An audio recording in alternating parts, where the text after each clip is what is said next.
Halo semua, Assalamualaikum warahmatullahi wabarakatuh. Kembali lagi dengan saya, Santika Ragil Saputri, NPM A1M020019. Saya dari Prodi Pendidikan IPA, Fakultas Keguruan dan Ilmu Pendidikan Universitas Bengkulu. Pada kesempatan kali ini, saya akan mengajak adik-adik untuk belajar mengenai materi gaya dan gerak. Materi ini terdapat di kelas 7 Kurikulum Merdeka. Pada video sebelumnya, kita telah membahas apa itu gerak. Ada yang masih ingat nggak apa itu gerak? Jadi, gerak adalah perubahan kedudukan atau tempat terhadap titik acuannya. Pada video kali ini, saya akan mengajak adik-adik semua untuk belajar mengenai gaya. Jangan lupa ikuti videonya. Adapun tujuan pembelajaran kita pada kali ini yaitu sebagai berikut. Tujuan pembelajaran: memahami konsep gaya terhadap benda, resultan gaya, macam-macam gaya, gaya gesek beserta keuntungan dan kerugiannya, serta hukum Newton pada suatu benda. Nah, sekarang adik-adik sudah tahu belum apa itu gaya? Jadi, gaya adalah suatu tarikan atau dorongan yang menyebabkan suatu benda dapat bergerak atau berpindah tempat. Kursi yang awalnya diam ketika didorong maka akan bergerak atau berpindah tempat. Jadi, apabila ada pergerakan pada sebuah benda, dapat dikatakan bahwa benda tersebut mendapatkan sebuah gaya. Nah, gaya ini dapat mempengaruhi benda. Apa saja sih? Yang pertama, berpengaruh terhadap arahnya. Yang kedua, berpengaruh terhadap perubahan bentuk. Yang ketiga, berpengaruh terhadap perubahan kecepatan. Yang pertama, gaya berpengaruh terhadap arah benda. Jadi menyebabkan perubahan arah terhadap benda. Pernahkah kalian melihat orang yang bermain bola? Bola yang awalnya menggelinding lalu ditendang, artinya orang tersebut memberikan dorongan melalui tendangan. Nah, bola yang awalnya ke arah barat, karena ditendang maka bisa berubah arah misalnya ke arah timur. Yang kedua, gaya dapat berpengaruh terhadap perubahan bentuk. Contohnya ketika adik-adik sedang bermain slam atau plastisin. Ketika adik-adik menekan atau memberi tekanan ke slam atau plastisin, tekanan tersebut adalah berupa gaya, sehingga bentuknya dapat berubah. Dan yang ketiga, gaya juga berpengaruh terhadap perubahan kecepatan. Seperti bola yang menggelinding pelan ketika ditendang, bola tersebut menjadi bergerak dengan cepat. Nah, dalam membahas gaya ini, kita akan mengenal apa itu resultan gaya. Apakah adik-adik sudah tahu apa itu resultan gaya? Ayo kita bahas bersama. Resultan gaya adalah hasil penjumlahan dari seluruh gaya yang bekerja pada suatu benda, baik yang searah ataupun yang berlawanan arah. Resultan gaya adalah bahasa lain dari penjumlahan. Lalu, bagaimana kita dapat menghitung resultan gaya? Untuk menghitung resultan gaya, kita dapat menggunakan rumus sebagai berikut. Gambar tersebut merupakan contoh dari resultan gaya searah, karena dapat dilihat arahnya yang diberikan kepada benda itu searah. Gaya yang pertama atau F1 sebesar 30 Newton. Gaya yang kedua atau F2 sebesar 15 Newton. Yang ditanya adalah resultan, sehingga kita menggunakan rumus F1 ditambah F2, yaitu 30 ditambah 15, hasilnya 45 Newton. Tetapi bagaimana jika gayanya berlawanan arah? Jika gayanya berlawanan arah, kita dapat menggunakan rumus sebagai berikut.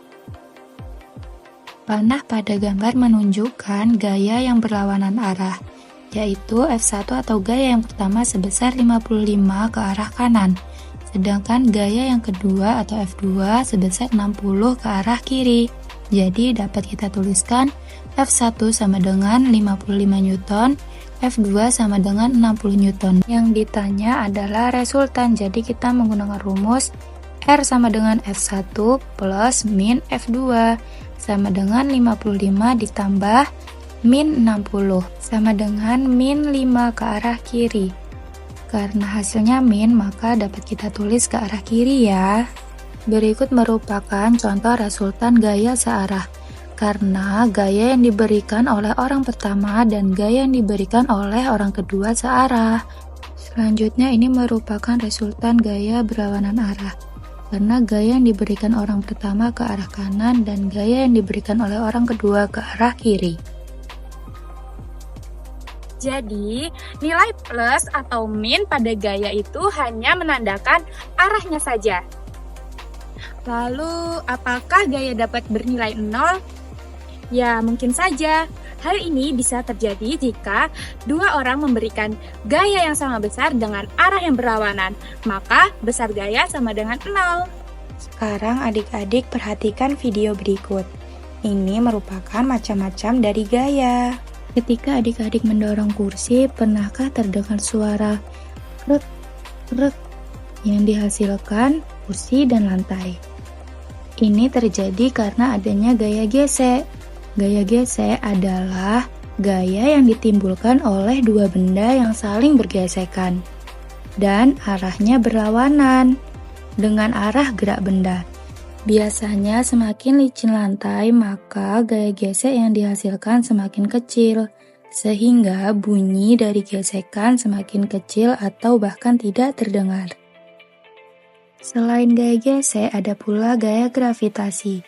Gaya gravitasi adalah gaya tarik-menarik yang terjadi antara benda-benda di alam semesta. Misalnya, buah yang jatuh dari pohon, atau benda yang kita lempar ke atas maka akan jatuh ke tanah.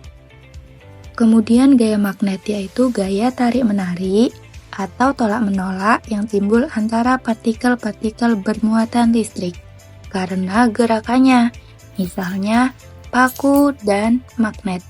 Ketika didekatkan, maka paku akan menempel ke magnet karena mereka memiliki muatan yang berbeda, satu positif dan satu negatif. Tetapi jika muatannya sama, maka akan terjadi tolak-menolak. Selanjutnya, gaya pegas, yaitu gaya yang timbul pada benda elastis, misalnya pada karet. Ketika karet ditarik, maka akan kembali pada posisi seperti semula. Ada pula gaya otot, yaitu gaya yang dilakukan oleh otot-otot di dalam tubuh, misalnya saat mendorong gerobak atau mengangkat beban. Baiklah adik-adik, dalam materi gerak dan gaya ini kita juga akan membahas mengenai hukum Newton. Ada yang tahu nggak sih siapa ilmuwan yang berjasa dalam hukum Newton ini?